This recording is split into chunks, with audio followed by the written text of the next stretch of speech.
Dulu itu kayak lebih melabel diri sendiri sebagai orang zaman sekarang ngomong agnostik ya. Banyak teori konspirasi tentang gereja ya kan. Waktu saya memutuskan untuk katekumen, Mm. kebetulan keluarga dekat dengan pasangan pendeta. Waktu itu dari gereja pip gitulah. Ya, oke. Lalu Tit gitu ya. setelah tahu saya masuk katekumen ditanyai, kamu yakin masuk gereja Katolik?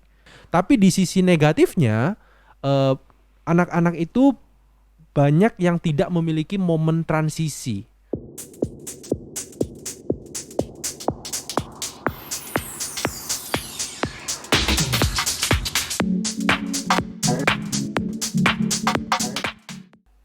Shalom sahabat OM Kersep Surabaya, kita balik lagi di podcast Buka Hati. Nah, episode kali ini kita akan membawa judulnya itu buat apa Katolik ya, buat apa jadi Katolik. Saya tuh jadi inget ya, suatu kali saya ditanyain sama teman saya gitu kan, ngapain sih kamu jadi Katolik gitu kan? Saya bingung tuh. Ya memang dari awal udah Katolik ya, dari kecil udah dibaptis Katolik gitu kan. Ya kita sih ngikut aja gitu kan. Nah, tapi ini saya malam ini udah kehadiran dua pria-pria muda luar biasa gitu kan. Kita kenalan dulu, Bro Wirawan, betul ya? Halo. Say hi dulu dong. Ya, kemudian ada Bro Wis. Ya, Halo, halo teman-teman semua. Ya, jadi sedikit profil ya. Jadi Bro Wirawan ini founder katanya ya. Salah satu. Salah satu founder apa, Wir? Canisius Catechism Club. Canisius Catechism Club. Kalau Wis? Saya di pelayanan digital ada akun Instagram Jejak Kudus. Oh, oke.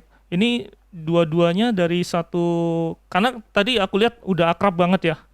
Oh, kita Dua-duanya dari teman kecil atau teman gereja satu paroki atau dulu SMA satu angkatan.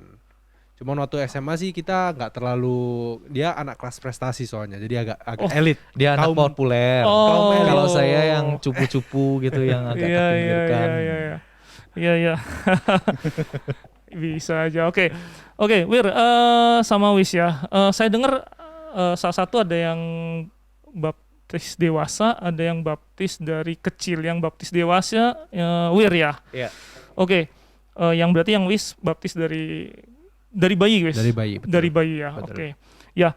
Jadi kan gini kan, pasti mungkin banyak yang nggak tahu ada yang nanya nggak ya. Kalau saya sih tadi kan saya pernah intronya saya pernah ditanya, ngapain sih kamu jadi Katolik gitu kan, kenapa sih kamu milih Katolik. Ya, jawaban saya memang waktu itu ya karena memang orang tua saya dari awal udah membaptis saya nih gitu kan. Jadi ya saya ikut arus aja gitu kan. Nah, yang menarik adalah ya saya nggak bisa pilih kan waktu itu kan. Saya nggak bisa pilih. Nah, sekarang saya mau tanya sama Wir. Wir, kamu kan baptis dewasa nih. Iya. Gitu kan. Umur berapa, Wir, kalau boleh tahu baptisnya? 2011, berarti umur berapa itu ya? Mate elek. 20 something lah ya. Iya, 20 something lah ya. Heeh. Oke, 20 something. Which is itu kan pasti waktu memilih itu jadi Katolik, boleh nggak ceritain sedikit aja prosesnya tuh gimana sih sebetulnya? Awalnya apakah memang iseng gitu kan, atau memang udah niatnya masuk Katolik? Terus apakah waktu itu ada pilihan-pilihan gitu kan? Kok tiba-tiba ujung-ujungnya langsung Katolik nih pilihan gua. Oke.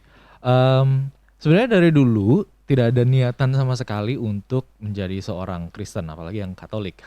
Oke. Dulu itu kayak lebih melabel diri sendiri sebagai orang zaman sekarang ngomong agnostik ya. KTP-nya Buddhis, tapi pada prakteknya keluarga itu lebih ke Tao. Dan walaupun sekolah di sekolah Katolik, nggak ada niatan sama sekali untuk ini jadi seorang Katolik. Oh, sekolah masuk ke sekolah Dulu Katolik. masuk sekolah Katolik, karena kan Oke. orang tua mikir ya kalau sekolah Katolik zaman dulu kan mikirnya lebih bagus ya, lebih ketat disiplin gitu. Iya. Sampai sabuk aja harus pakai yang dari sekolah. Iya, betul. Sabuk harus pakai dari sekolah ya, rambut harus hitam. Benar-benar. Gitu kan. Itu sebenarnya yang membawa saya ke Katolik itu banyak dari pribadi sih, sebenarnya banyak private revelationsnya ya. Jadi Saya juga nggak tahu kenapa. Ya ada pewahyuan pribadi yang saya dapatkah. Ya mungkin karena dulu sering juara satu ya. Juara satu lomba melanggar perintah Allah gitu. Wih. Jadi dapat itu. Tapi sebenarnya gini, saya mungkin langsung jump setelah lewat dari private revelationsnya itu, yang datang ke saya itu sebenarnya dalam bentuk invitation. Jadi kayak Invitation. saya merasa dalam pewahyuan pribadi itu tetap Tuhan memberi saya ruang untuk memilih suatu Oke, undangan gitu. Jadi bukan oke. yang oke, you jadi Katolik ya gitu. Bukan instruksi ya. Iya, tapi kayak undangan gitu.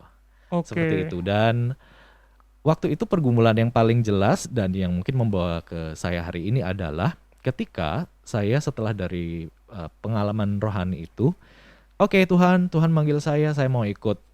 Saya masuk gereja yang mana? Gitu. Oke. Karena waktu itu posisinya saya pribadi adalah saya tidak tahu mau kemana. Gereja Katolik honestly speaking waktu itu saya punya pemikiran yang negatif juga. Karena ya zaman dulu ya sampai hari ini sih bahkan ya banyak teori konspirasi tentang gereja ya kan. Yang paus itu nanti korupsi lah apalah banyak deh. Pokoknya cari aja gampang. Di sisi lain gereja non Katolik yang saya tahu, denominasi lain yang saya tahu itu yang kebanyakan dari karismatik gitu. Dan ya ada beberapa pengalaman kurang menyenangkan karena teknik marketing yang mungkin kurang baik, Oke. yang agak terlalu bersemangat sehingga saya juga rasanya enggak deh gitu. Tapi personally speaking saya suka kondisi misa yang hening. Dulu kan sekolah Katolik kan sering misa ya. Iya, iya, iya, Dan iya. waktu dulu di waktu kuliah entah kenapa saya suka ke gereja waktu kosong. Jadi gereja Katolik kan dulu nggak pernah dikunci, kalau sekarang dikunci mungkin ya. Iya, ikhlas sekali. Kalau dulu nggak pernah dikunci, jadi pulang Betul. kuliah gitu ya, lagi stres, lagi banyak beban gitu, udah masuk aja nyelinap masuk ke gereja, berlutut atau duduk, ya curhat, ya nangis, ya apa kayak gitu-gitulah. Berarti Seperti itu. memang udah direncanakan tuh kamu masuk sekolah Katolik gitu kan. Pasti kan ajaran agamanya kan ya which is sering ke kalau sekolah itu kan kalau sekolah anak saya nih di SD Katolik gitu kan kan beberapa kali dalam sebulan itu diajak ke gereja Iya, biasa. iya. Mungkin itu ada efeknya Mungkin juga kali ya. mungkin juga. Tapi pemantiknya waktu itu adalah waktu saya memutuskan untuk katekumen, kebetulan keluarga dekat dengan pasangan pendeta. Waktu itu dari gereja gitulah. Iya, oke. Lalu Gitu ya. setelah tahu saya masuk katekumen ditanyai, kamu yakin masuk gereja Katolik? Kamu yakin gereja Katolik itu nggak sesat, bisa membawa keselamatan? Sesat loh. Gitu. Oke. Dan waktu itu saya akhirnya berdoa, saya minta sama Tuhan yang panggil saya, tolong bertanggung jawab ya. Kemanapun, tolong tuntun saya pada kebenaran, pada sumbernya. Kemanapun itu, karena waktu itu disposisi saya adalah gereja manapun itu kayak selalu ada negative sides-nya. Tapi saya waktu itu buat janji, kemanapun itu walaupun saya merasa gerejanya ini kok kayak gini ya gitu. Tapi saya akan ke sana kalau memang itu sumber kebenarannya di situ. Oke, Wir, kamu tadi sempat disebut ikut katekumen ya. Iya. Biasanya buat orang-orang yang people ya di luar sana itu harus masuk Katolik tuh harus ikut katekumen dulu nih, minimal setahun. Itu orang udah males gitu kan. Waktu itu posisi kamu, kok susah banget sih. Pernah kepikiran kayak gitu gak sih? Mungkin karena dulu sudah tahu ya latar belakang pendidikan Katolik, jadi tahu kalau mau jadi Katolik memang harus sekolah dulu gitu. Ibaratnya kan sekolah dulu gitu. Harus kenal dulu ya. Iya. Dan menurut saya sih ya enggak apa-apa sih daripada asal baptis tapi belum yakin gitu. I think ini malah jadi semacam discernment ya, waktu untuk berpikir beneran mau jadi Katolik enggak. Iya, betul. Lebih baik agak repot ya, tanda kutip ya. Di awal belajar dan segala macam, tapi setelah itu lebih gampang, lebih lapang lah ya. Oke, Wis, balik nih, kita kan berdua sama nih, baptis bayi gitu kan. Which is ya oke, karena kita baptis bayi, ikut orang tua. Kalau saya sih ya dulu itu, ya udah baptis bayi ya seiring jalannya waktu orang tua ngajarin agama ya iya, nggak ngajarin ya iya gitu kan. Jadi lebih banyak cari sendiri ya, lebih tepatnya ya, atau ikut temen lah ya gitu kan. Which is oke, aku Katolik tapi what is that gitu. Yang aku tahu waktu itu Katolik ya misanya hari Minggu gitu kan. Kelas 4 SD harus komuni pertama gitu kan. Terus sempet dulu kepikiran yang penting misa itu komuni. Ya. Itu dulu sempat kepikiran aku kayak gitu. Nah, itu kan tantangan sendiri nih kalau baptis bayi gitu Ya. kan. Nah, Wis pernah ngalamin nggak sih hal seperti itu? Ya, Dulu itu.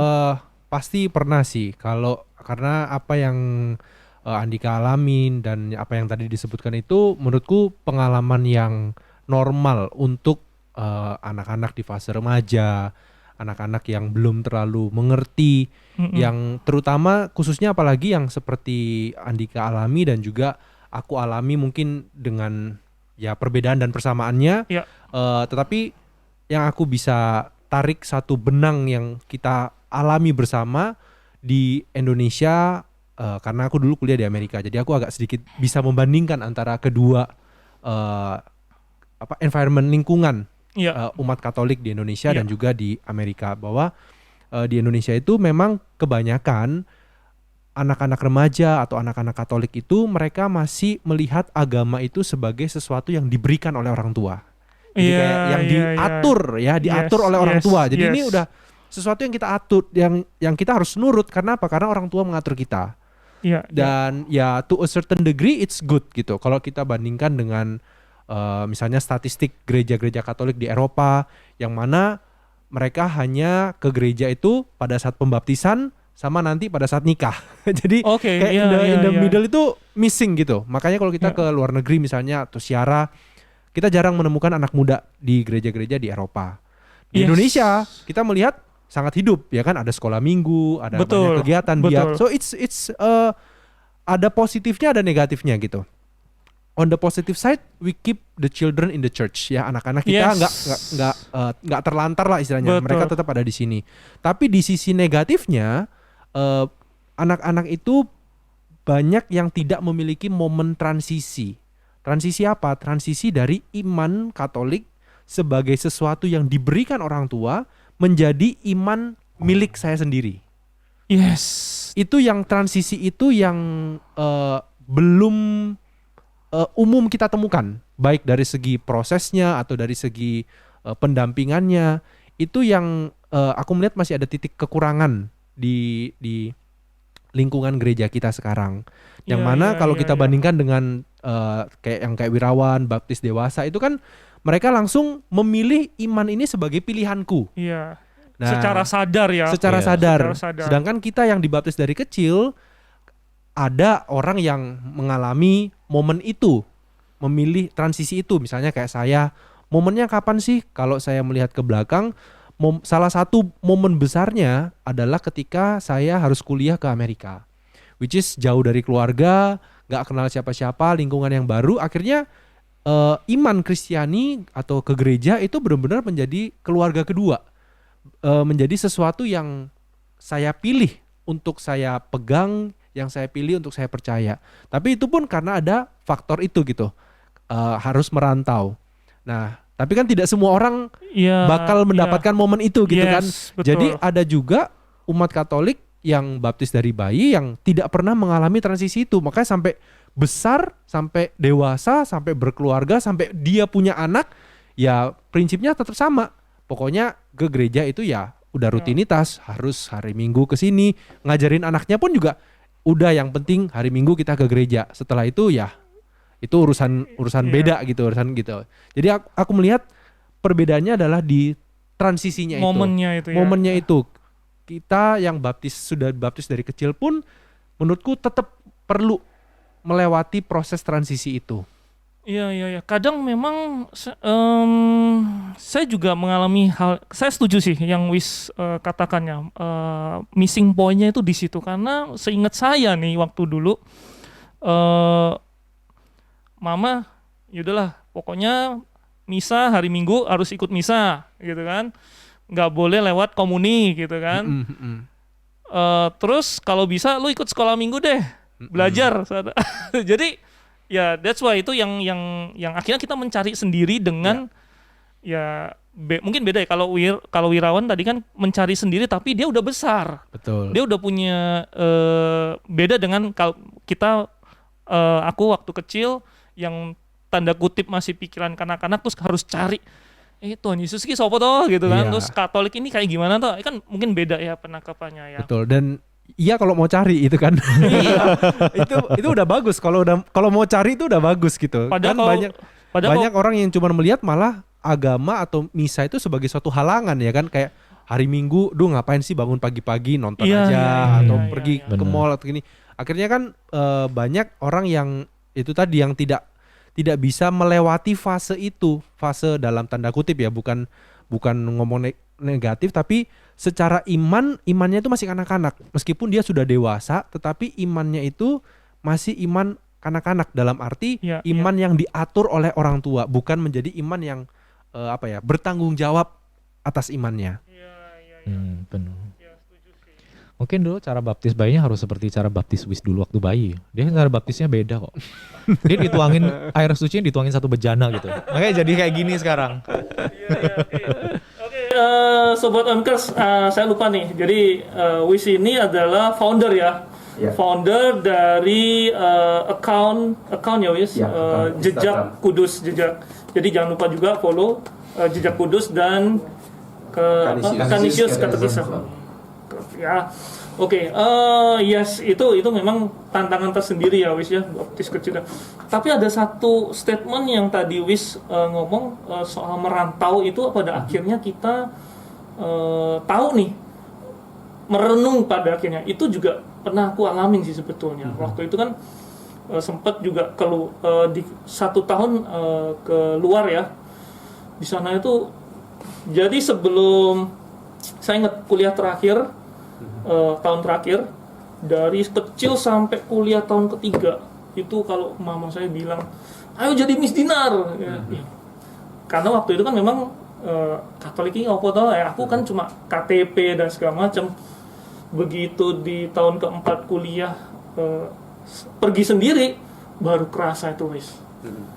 Oh iya, menemukannya di sana. Ternyata Katolik itu gini-gini. Karena memang tadi Wis bilang di saat merantau itu ketemu ya yang namanya semakin memahami, oh aku harus Kristiani itu seperti ini, iman Kristiani seperti ini. Tapi ini mungkin juga untuk klarifikasi, bukan berarti semua umat Harus Katolik harus merantau.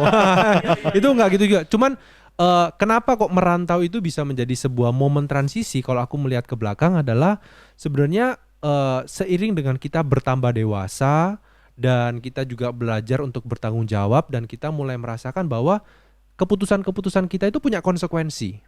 Ya, keputusan kita punya konsekuensi, keputusan yang baik maupun juga keputusan yang buruk, yang jatuh dalam dosa dan lain sebagainya.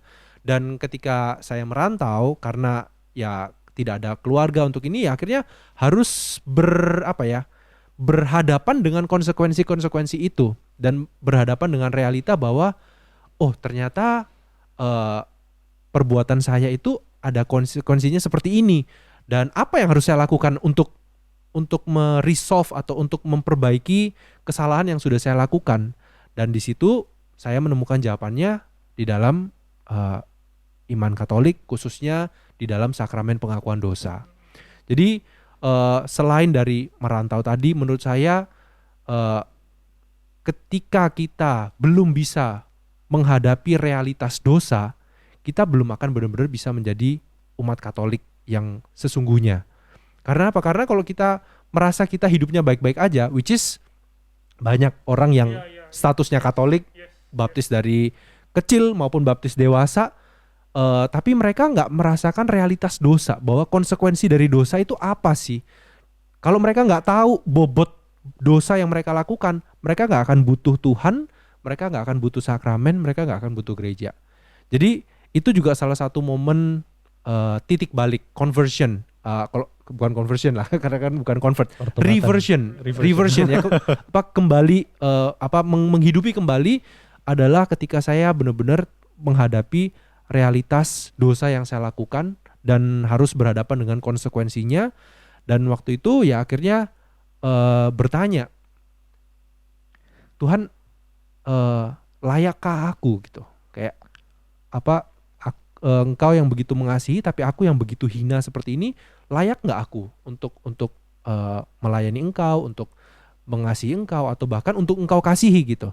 Dan di situ saya menemukan suatu momen di dalam sakramen pengakuan dosa khususnya yang benar-benar membuat kasih Tuhan itu sungguh-sungguh nyata terhadap manusia yang sangat berdosa. Tanpa menyadari perasaan berdosa itu, saya yakin 100% saya nggak akan bisa mengimani iman Katolik seperti sekarang. Berarti kalau boleh tahu nih Wis ya, dari baptis kecil sampai titik balik itu orang tua kasih bimbingan atau Wis ya seperti anak kecil lainnya yang Ya, orang tua saya seperti orang tua pada umumnya sih, tidak terlalu waktu saya kecil mereka tidak terlalu religius, dalam arti tidak terlalu aktif melayani, tetapi sebagai umat Katolik mereka umat Katolik yang cukup taat ya. Mereka disiplin untuk ke gereja, untuk ini mereka sekolah minggu, doa lingkungan, itu mereka cukup mengikuti lah. Tetapi di luar itu ya kita tidak terlalu sering membahas.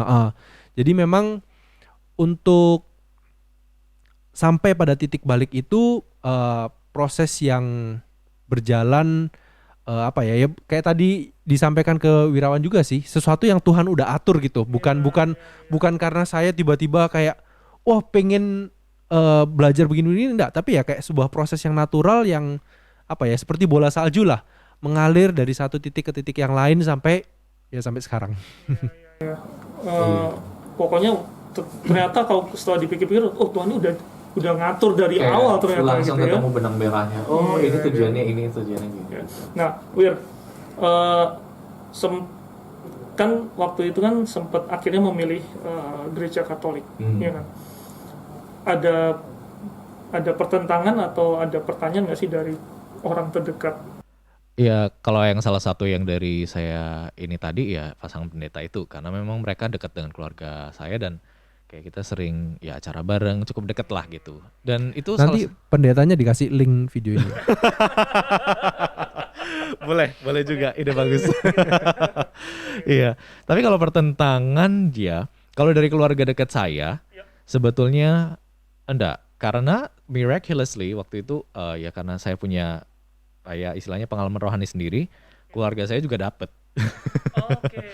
Cuman karena waktu itu mereka posisi di Surabaya, ya mereka maksudnya karena dekat dengan pasangan pendeta itu akhirnya mereka ikut ke gereja mereka gitu. Sedangkan saya waktu itu pulang, saya kayak saya mau milih punya saya sendiri gitu. Anti mainstream. Jadi saya pengen cari gitu yang Tuhan ingin itu yang gimana. Seperti itu. Tapi tadi barusan keinget ya yang Wis ngomong soal merantau itu tadi. Posisinya saya juga waktu itu conversionnya dari luar negeri. Iya, jadi kayak memang waktu itu saya posisi di Australia, terlalu pengalaman rohani terjadi di situ dan pulang ke Surabaya baru memutuskan. Mungkin memang orang Katolik harus jalan-jalan ke luar negeri kali ya. Kayak gitu. Ya, oke. Ya, nah, oke, pada akhirnya Wis dan Wir sudah berada melewati ini ya, momen tanda kutip batu loncatan nih. Iya kan? Nah, Wir kan jadi orang Katolik kan nggak hanya sebatas baptis, udah aku Katolik gitu kan nggak seperti itu. Tetap kan setelah baptis what next nih? Ya Tuhan bisa menggunakan semuanya, termasuk menggunakan krisis untuk membuka jalan masuk ke dalam hati kita gitu. Kalau kita punya relationship dengan seseorang, entah itu teman, sahabat, orang tua, pacar, secara natural kita akan mau tahu tentang orang itu. Tujuan utamanya kan bukan pertarungan antara baptis bayi atau baptis dewasa. Betul. Tujuan utamanya adalah untuk membangun kerajaan surga. Oke sahabat OMK Sep Surabaya, kita udah ngobrol banyak nih dengan Wirawan dan Wisaldi, bagaimana sih pengalaman mereka yang baptis dewasa dan baptis bayi gitu kan. Nah, jangan kemana-mana, tetap stay tune di podcast Buka Hati karena kita akan membahas lebih dalam lagi kira-kira apa nih setelah baptis dewasa harus ngapain nih, ya kan? Setelah baptis bayi harus ngapain nih untuk menumbuhkan iman Katolik kita. Oke, jangan lupa tetap stay tune dan like, subscribe, dan share podcast Buka Hati. Shalom.